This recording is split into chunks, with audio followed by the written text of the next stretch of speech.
Bonjour, c'est Guillaume de Poker Strategy.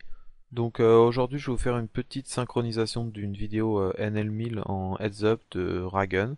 Donc pour ceux qui connaissent pas, Ragun c'est un coach high stakes assez ancien de la page allemande de Poker Strategy. Donc c'est un joueur qui a en général d'assez bons résultats, aussi bien en high stakes où il va jouer assez haut et winning player sur des limites assez élevées, et qu'en tournoi où il a atteint des places assez honorables, comme par exemple il avait fini dans les 100 premiers du main event du VSOP 2008 si je ne m'abuse, et il a aussi terminé par exemple deuxième de l'event à 10 000 dollars des scoops.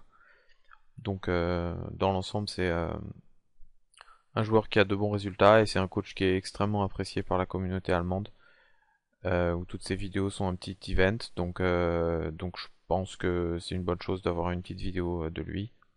Comme d'habitude, je vais parler à la première personne pour plus de simplicité. Donc là à droite, j'avais fait un 3 bet avec Queen Jack suited, et normalement c'est une main avec laquelle je fais pas volontiers de 3 bet parce que on est un peu obligé de se coucher en 4 bet ou en 4 shove, à moins que le 4 bet soit vraiment faible, ou euh, ou d'avoir des excellents reads au final. Mais là en l'occurrence donc il a fait un 4 bet derrière et le 4 bet était un min 4 bet, donc j'ai opté pour un flat call. Donc la raison pour laquelle j'ai fait le 3 bet dans cette situation particulière, c'est qu'il y avait eu un 3 bet juste avant, et dans cette situation je me dis qu'en faisant un 4 bet il va souvent avoir peur du shove derrière et qu'il va donc plus souvent faire un flat call qu'un 4 bet. Donc au final, moi j'ai décidé de le suivre uniquement. Pour la bonne et simple raison que dans cette situation particulière, il aura souvent un éventail très polarisé, donc soit une main très forte, soit une main pas forte.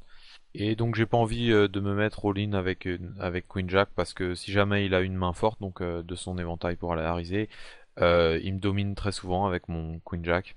Et je peux même avoir des undercards, donc il pourra avoir une main comme les Kings, les As, etc.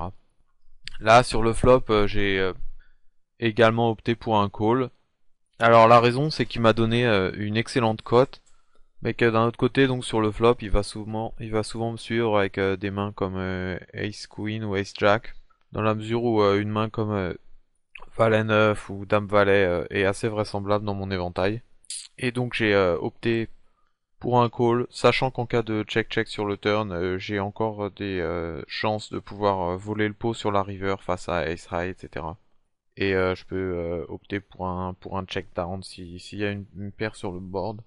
Donc là à gauche, Dame 7 suited, c'est une assez bonne main au final, j'aime bien. Et j'ai été très agressif et très loose jusqu'à présent pré-flop, donc là je vais défendre cette main. Donc ici le flop est pas trop mauvais pour moi, j'ai encore deux backdoors. Et là je pense que je vais faire un petit move sur le flop. Euh, je joue assez régulièrement mes as comme ça en faisant un raise flop immédiat. Et si jamais il opte pour un call, il y a pas mal de cartes qui pourraient bien booster mon equity sur le turn.